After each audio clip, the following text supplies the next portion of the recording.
Hi all, and welcome to another Lunch and Learn here through the school district.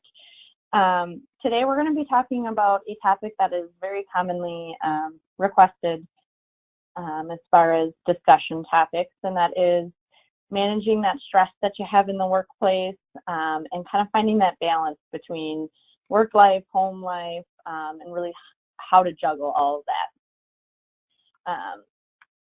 So it's really no secret that a lot of people are stressed out. According to a Career Builder survey that they did recently, 61% of employees reported that they're burned out on the job, and 31% of them said that they experienced high levels of stress. So those are pretty significant numbers there, which makes this a really important topic to talk about. There's a lot of negative effects that happen with stress that we're going to touch on here.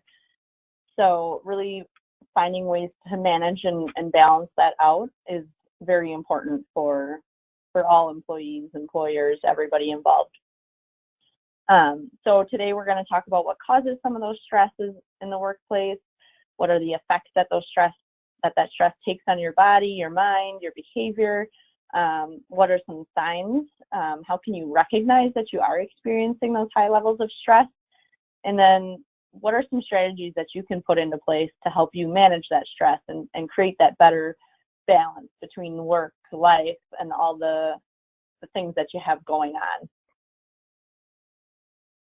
So we'll start out chatting a little bit about some of those causes. So a few of these might apply to you, none of them might apply to you. It's obviously different depending on you, the role you're in, the industry you work in, things like that. So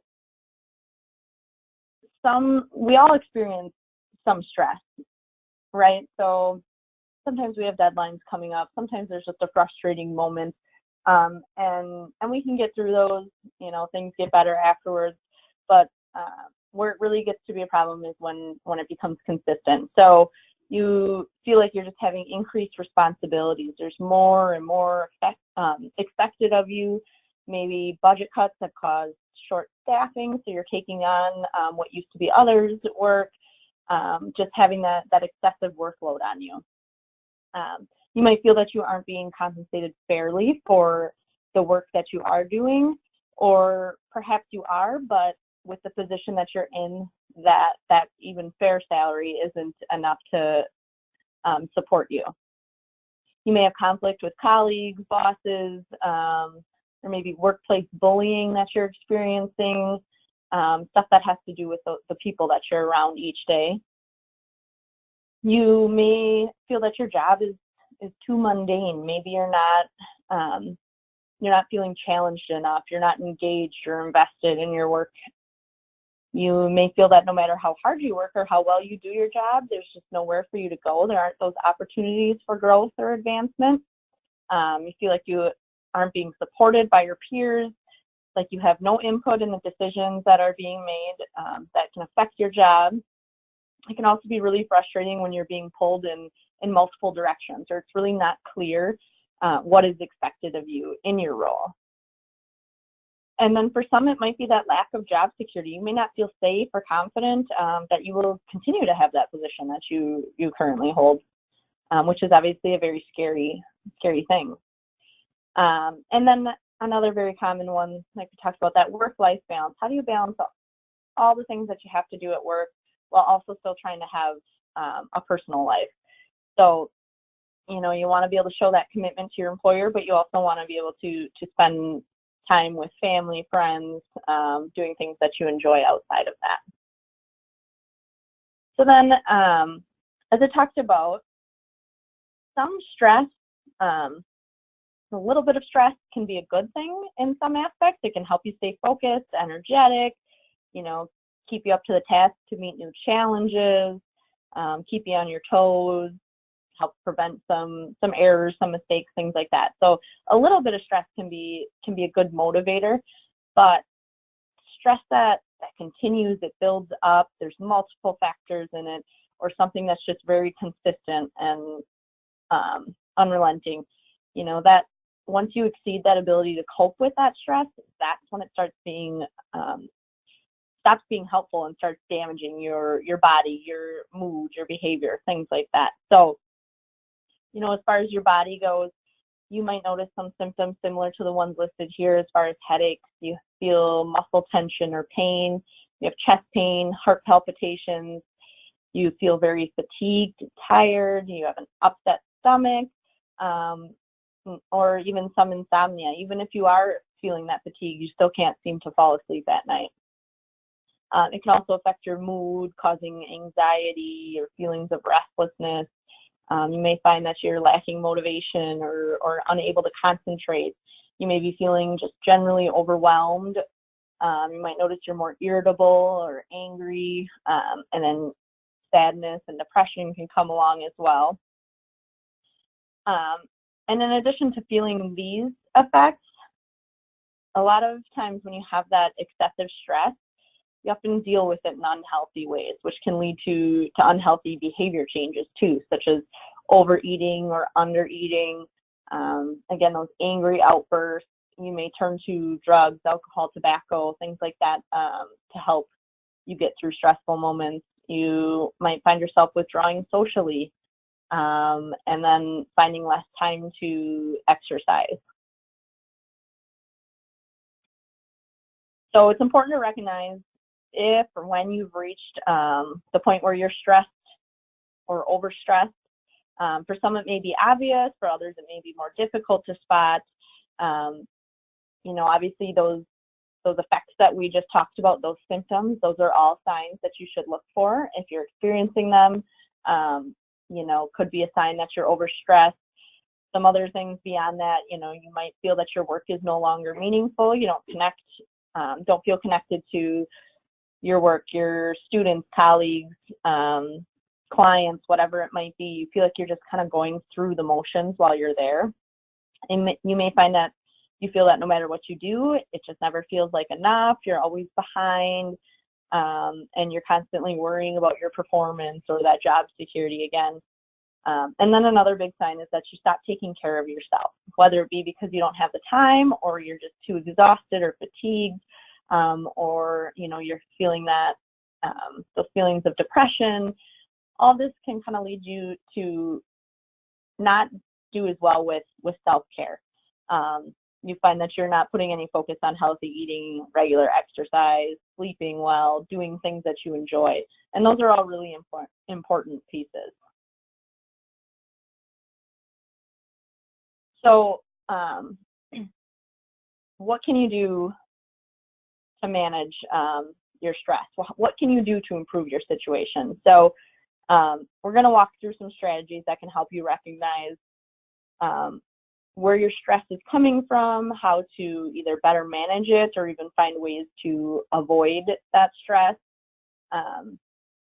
So, as with any other aspect of your health, your wellness, everyday life, it's going to be different for everybody on what works well for you and what doesn't. But try different strategies, try to work your way through each situation and try to develop a positive outcome with that. And hopefully these strategies help. So time management is a big one as far as staying on top of things and not letting that stress build up. So it's a good idea at the beginning of each day to set some manageable goals, really list them out, make sure that make sure that they are achievable. So you're not setting yourself up for failure there.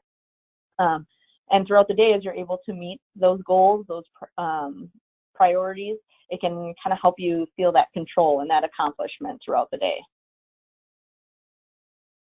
It's a good strategy as well as to leave earlier for work.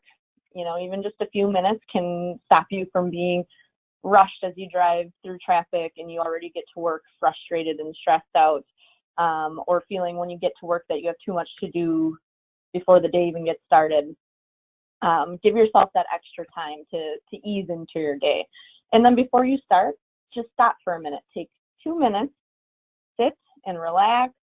You can listen to music if you want to, take a deep breath or two, visualize the day ahead of you. Just let yourself calm down, focus before you jump into your work for the day.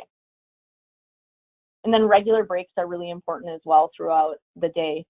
And I know depending on what position you work in, what what industry you're in. Obviously, a lot of people on here are educators, and you don't always have that opportunity to take those breaks when you want them. But when you do have that opportunity, find a way to disconnect a little bit from work. Go take a quick walk, chat with a friend or coworker, practice a relaxation technique, do a little 5-minute meditation if you need to. Just allow yourself a chance to kind of relax a little bit and recharge before you head back into the thick of it for the day. Another important thing to do is to make sure that you're balancing your schedule as well. Make sure, and we'll kind of talk about that a little bit more too as we talk about work-life balance, but making sure that you're balancing that out where you are having time for work and time for family, social activities, downtime, things along those lines. So then, as we talked about starting each day, setting goals and having those to look back on, that's when you need to start prioritizing those tasks too. So it's good to list out those tasks, know exactly which ones need to be done by the end of the day and which ones can wait. Tackle those high priority tasks first so that you make sure that they do get done. And then even if you have stuff that, whether it's at the top of the priority list or not, but you're really dreading it, sometimes it can be helpful to just do that one right away. That way it's not in the back of your mind, kind of causing some of those negative feelings there. Try to focus on only one task at a time. While multitasking can seem like a great skill to have, it's really good to focus on just one at a time. Try to limit your interruptions. Really put all of your attention into that one task. Make sure that it gets done right, it gets done quicker. That way, when you don't have other things popping up in your, see if you can, avoid your emails while you finish that task. And don't look at your phone. Try to really focus on one thing at a time. Avoid procrastination. So if you really continue to delay on a project, it tends to kind of feel like it builds up and becomes overwhelming. When you do have big projects, big tasks, try to break them into smaller steps. So it can feel overwhelming when you're looking at the big picture and everything that needs to be done.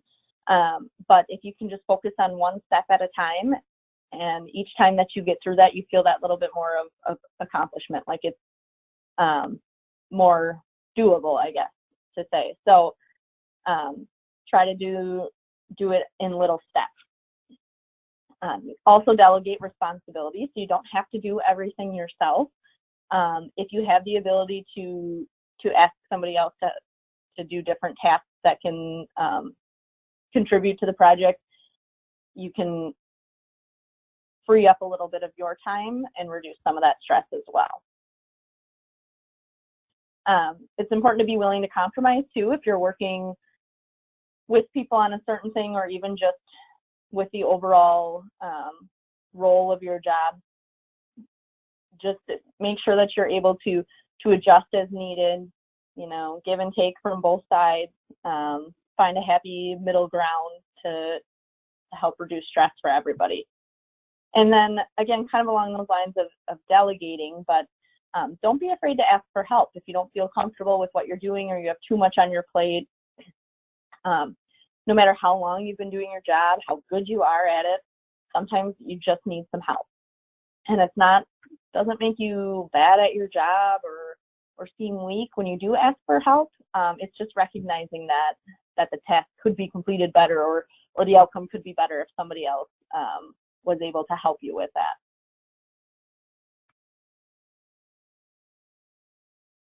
And then it's important to recognize what is stressing you out. So instead of just kind of saying work is stressful, what specific parts of it are stressful? Keep a journal for a week or two to really nail down what is causing that stress. Write down what the situations are.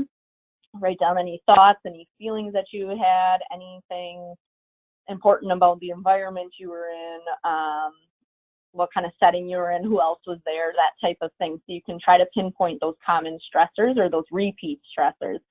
And then see how you reacted to it as well. Did you get angry? Did you raise your voice? Did you do some comfort eating and go get a snack from the vending machine? Were you able to manage it well and go for, take a walk or take a deep breath? Really try to get a good idea of what those stressors are and how you're responding to them, which then can help you develop those healthy responses. So, we're talking about acting instead of reacting, right? So really trying to identify the situation you're in, what aspects can you control and what are out of your control.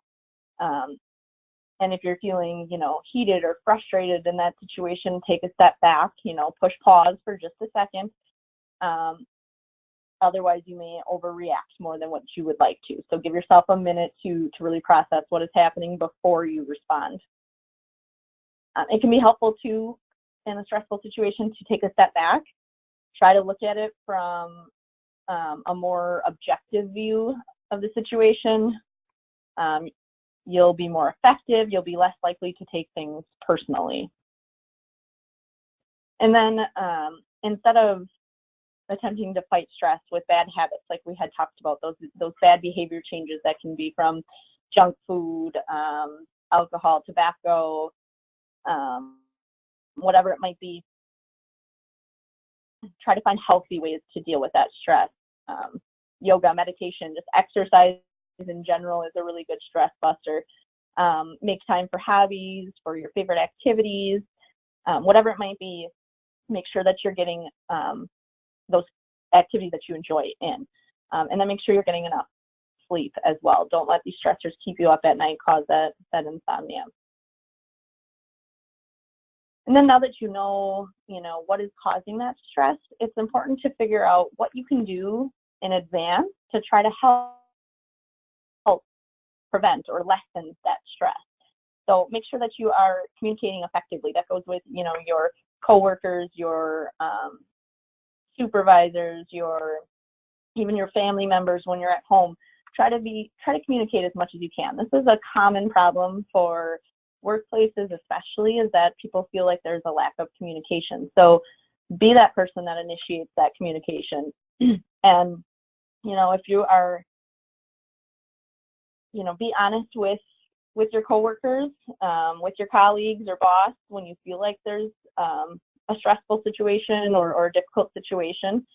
You may find that you're not alone in that too, so you may have some support, but it's important to just talk about it and making sure that dialogue is productive, it's constructive. You're not just listing off all the complaints that you have, but rather you're talking about specific concerns and suggesting practical alternatives to that.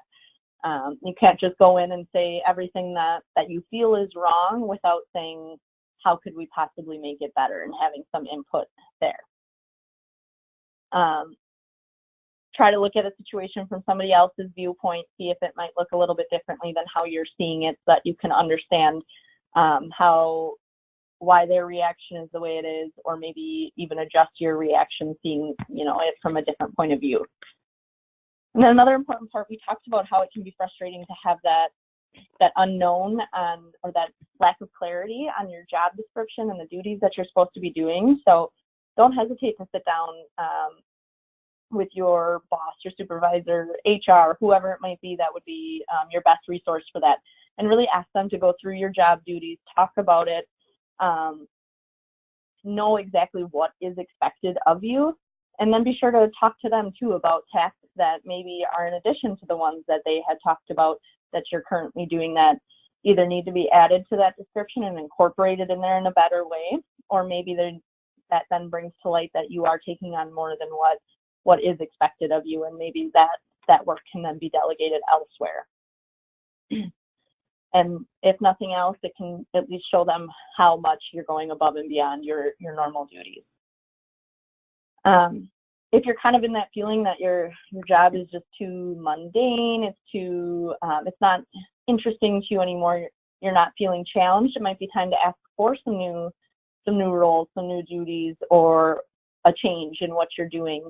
And that might be enough to really spark your interest again and get you invested in that position again.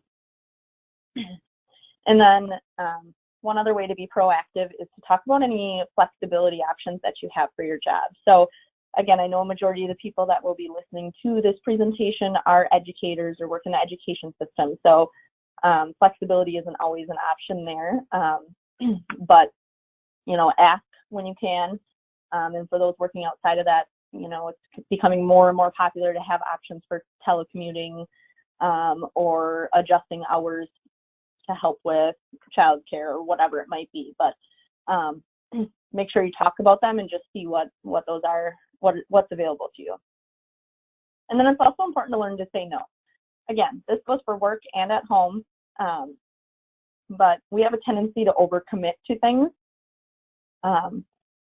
So, you know, try to avoid scheduling things back to back or trying to fit too much stuff into one day where it's not leaving you time to get other stuff done. If you feel that you've got too much stuff on your plate, try to drop some of those tasks that aren't as important. And then just, like we said, learn to say no. If you really feel that you cannot commit to it, or it's going to cause you more stress, or really be, again, a stressor, then just learn to say no. People will understand that you can't commit to every task, to every activity. Another way to help reduce some of that workplace stress is to reduce some of the bad habits that can kind of play into it. So some of the things that you may be accustomed to doing might be factoring into why you're feeling extra stressed. Maybe you have that perfectionist personality, and that's something that you need to try to let go of. It's great to have goals, and we talked about setting those goals at the start of your day, but they need to be manageable goals. Make sure that you can accomplish those goals and you're not going to set yourself up to fall short. And really just aim to do the best that you can each day, but also recognize that you are a human and mistakes do happen. And then when you do make mistakes, if you do make mistakes, make sure that you move on. Don't dwell on past mistakes. So those feelings of regret, that guilt, that can't change the past, and it just makes it more difficult and takes up your energy in the present moment. So instead of dwelling on it, learn from it, have strategies in place for next time that situation comes up, and then learn to forgive yourself for those mishaps. Another big bad habit to break is that negative thinking. So if you focus on the downside of every situation, every interaction, you're going to find yourself drained. You're not going to have energy or motivation. Try to think positively about your work, the challenges that it presents to you. See the opportunity present in each moment that allows you to move in a new direction. So again, you get to a negative situation, you feel those negative thoughts coming on. A good strategy is to follow the stop, look, and go. So basically it's saying stop for a moment, quiet your mind, and remember things that you are grateful for. Then look by opening all your senses and really enjoying life simply. So being really mindful in the moment and recognizing those simple things. And then go by moving forward. So take advantage of what life is offering you each moment, and try to see the positive in that. So then there are other ways that you can kind of self-impose stress on yourself too, and that's worrying too much about what others think of you or your work. Try to just really focus on yourself, that work. Try not to seek so much approval from others. Build up your own self-confidence. So instead of being harsh on yourself, try to pump yourself up, pat yourself on the back when you accomplish small tasks. Those encouraging thoughts can help to motivate you, and then that can lead to you being an inspiration for other people as well. You have to let go of the things that you can't control. So we talked about that and having those healthy responses. So many things at work or just in life in general are beyond our control, particularly the behavior of other people. So rather than stressing out over them, focus on what you can control, and focus on your reactions to those problems as well. That's one aspect of it that you can control. Look for the humor in the day. So work is no fun if there's no laughter, there's no humor. And we spend so much time there, we need that throughout the day. So when it's appropriate at work, humor is a great way to relieve stress. And then maintaining a clean workspace can be really helpful in cutting down on stress. Now, this one can be kind of a subjective topic because some people have their mess that is organized in their own manner, but really just having, an organized workspace can save time as you try to search for things, and can really cut down on that stress, not having all that clutter around. So as we talked about positive thinking, it's also important to invest in positive relationships. So try to avoid being around people that are constantly in that negative mindset, or at least try to encourage them to adopt a more positive one. Workplace friendships can help increase job satisfaction. They can increase productivity, help you feel more committed to that job. So developing some of those relationships and having them be the positive relationships can really be beneficial to you, help you with stress, and really kind of give you that support and that boost throughout the day. That doesn't mean that you have to be best friends with everybody. You're not going to get along with everybody, and that's okay. You have to just accept those differences and then find those friendships where they're appropriate. It's also important to be more active throughout the day. So that doesn't mean that you need to necessarily be doing long bouts of exercise, but if you find yourself sitting at your desk or staying in one place, even if you're on your feet but you're in the same room, it's important to try to get up, try to move around, make sure that you're stretching, get up at least once every hour if you can. Even just if you're going from one place in the building to the other, taking the stairs instead of the elevator can be really good. And many of us are culprits of eating lunch at our desks, right? We've got so much work to do, again, all that work piling up, that it's easier to just eat at your desk, continue to work. But it's really important that you take that time to get away from your work in the middle of the day, help you relax and recharge, come back for the afternoon feeling better. So then it's also important for managing stressful situations is learning how to relax. So having some of those relaxation techniques under your belt. And these take practice. All of them do. It's not something that necessarily comes very naturally to everybody. So things such as meditation, deep breathing exercises, mindfulness exercises, all of those can really help to melt that stress away. So start by taking a few minutes each day, focus on one of those activities. It can just be something that you do yourself. Maybe you have an app that you listen to or a video online that can walk you through it if you're not familiar with how to do it. But being able to kind of have that mindfulness, that relaxation can really help to reduce that stress, or at least help you cope with it better throughout the day. Another important aspect as we talk about kind of that work-life balance is establishing healthy boundaries between work and life. So if you are able to, if your position allows it, to leave your work at work when you leave for the day and not start it again until you come back, you should take advantage of that. That is great. The reality is that for most of us, that's not always the option. And technology nowadays makes it really easy to stay connected. So it's still important, though, even if it's important for your job to be available, you still should have time that you set aside that is not for work. You're not thinking about work, you're not working on anything, you are focusing either on yourself, your family, you're relaxing, whatever it might be.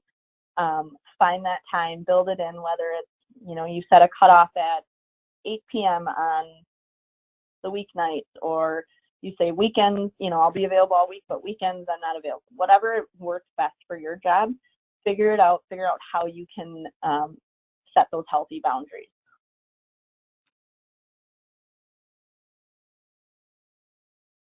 It's also important to take time to recharge. So we talked about doing that throughout the day with short breaks, but having some of those longer breaks, not leaving those vacation days unused.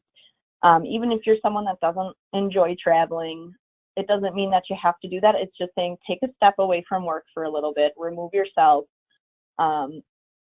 replenish, return, at that pre-stress level that you had. So you really just want to switch off for a little bit of time, engage in things that are not work related. Don't think about work. Just really disconnect and find ways to relax and unwind. And like you said, if you don't have that vacation time, you're not able to, even just kind of turning off your smartphone, turning off those devices that keep you connected at home, will be your best option to take that time to recharge. And we talked about a cause of stress being the fact that you don't feel that meaning in your work, whether you never did or now it seems like you aren't feeling it quite as much anymore. And obviously, a majority of the people, again, listening to this presentation are going to be in the education field, which very much has an incredible meaning, a very positive impact. But even so, it can be hard to recognize that some days through the chaos, through the stress. It can be easy to forget it if you aren't directly seeing it each day. So take a step back, remind yourself of the work you're doing and the impact that it has beyond that, and the lives that you're changing. And for those that don't necessarily work in education, that doesn't mean that you can't find that same meaning in your job. Every job that you're working, whatever role that you have, is making an impact. It's making an impact somewhere down the line. Find where that is, remind yourself of that, use that as motivation to continue and to strive to do your best work. But really make sure that you're taking that time to refocus again and remember why you're doing what you're doing, and what that impact is. And then self-care is really important too. Like you said, one of those signs that you're overstressed may be that you're not taking care of yourself. So we're going to talk a little bit more about that on the next slide, and how you can put that focus back on you. But the last point that I want to make as far as the strategy for reducing stress is one that may seem shocking to say in an employee wellness program, but saying that if you try and you try, you're still not seeing that relief from that stress, you're still not happy with the work that you're doing, it's causing a lot of those effects, symptoms, things like that, it may be the time to find a new opportunity. You need to recognize when it's time to let go of something that's making you unhappy, especially if it's becoming damaging to your health. But again, the first step should be trying to figure out if you do still have that passion, that inspiration to continue with that work.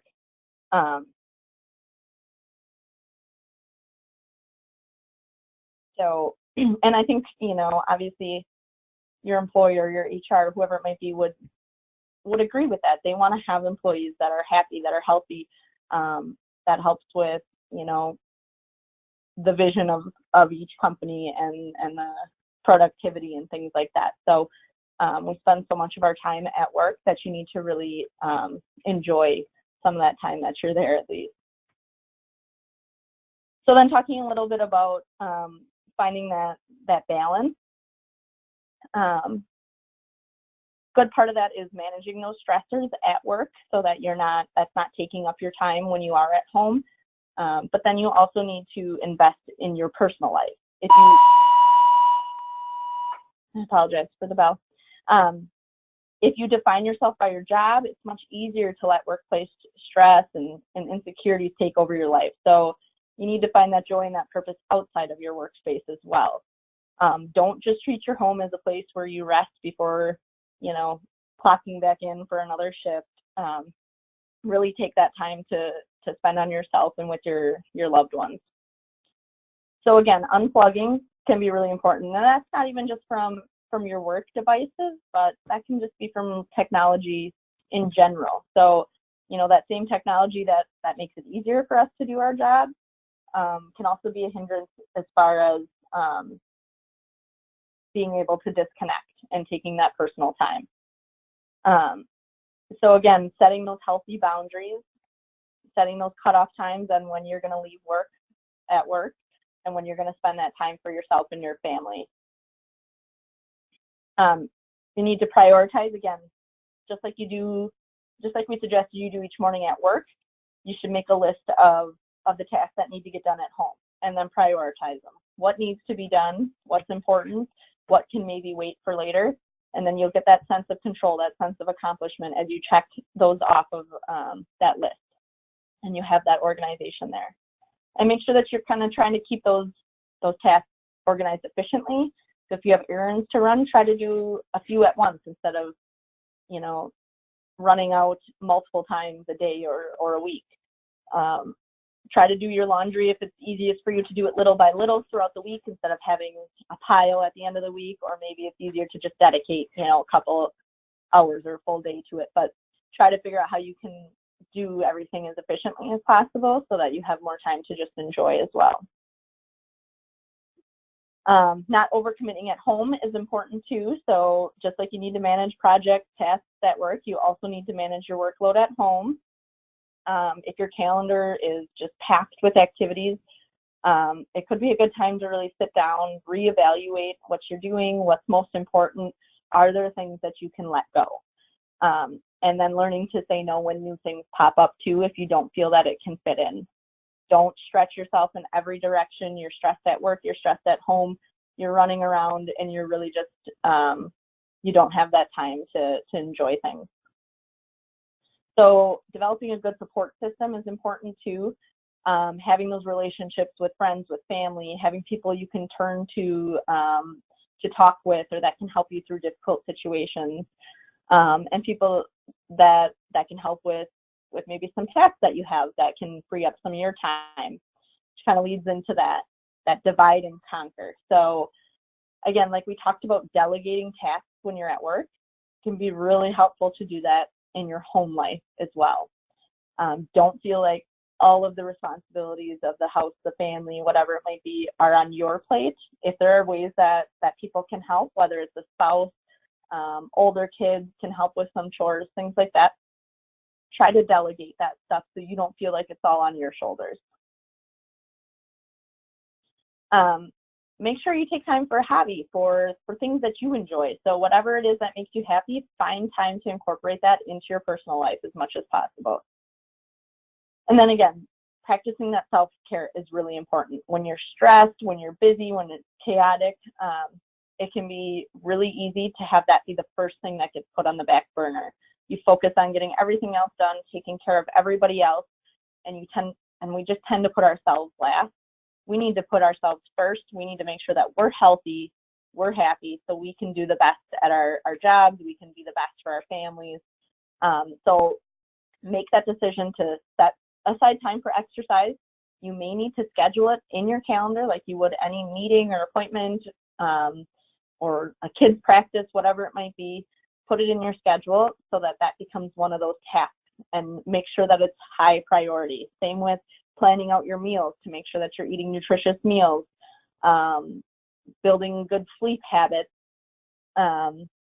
just really making sure that those things that help take care of you are non-negotiable in your schedule. Those aren't something that can be pushed aside. Those need to be a priority. And then making sure that you obviously build in time there for fun and relaxation as well. And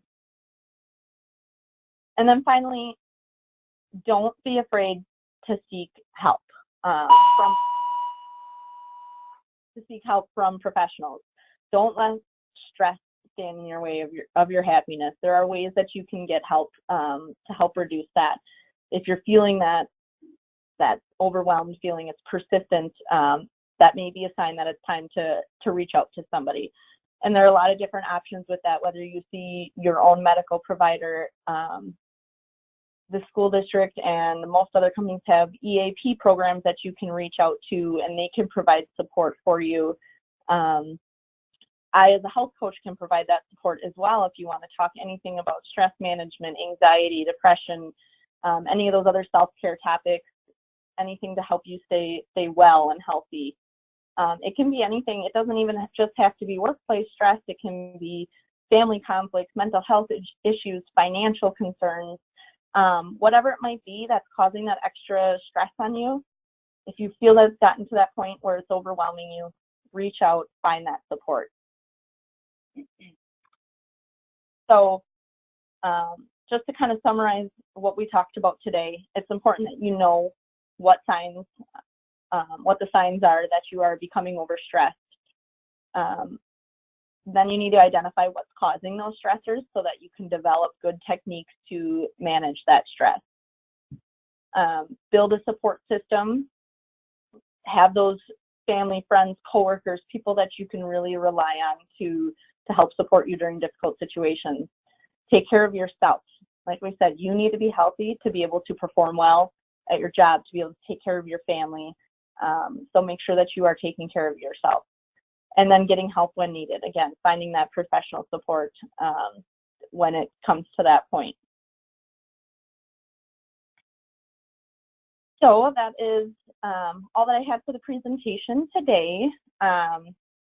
There will be a link to the quiz that you can take as well, and you can turn that in either using the Google form or sending it to the email that's listed at the bottom of this slide here. Once I get that, I will enter in your wellness points once that is complete. If you have any questions or anything, please feel free to reach out to me anytime. And thank you for listening today.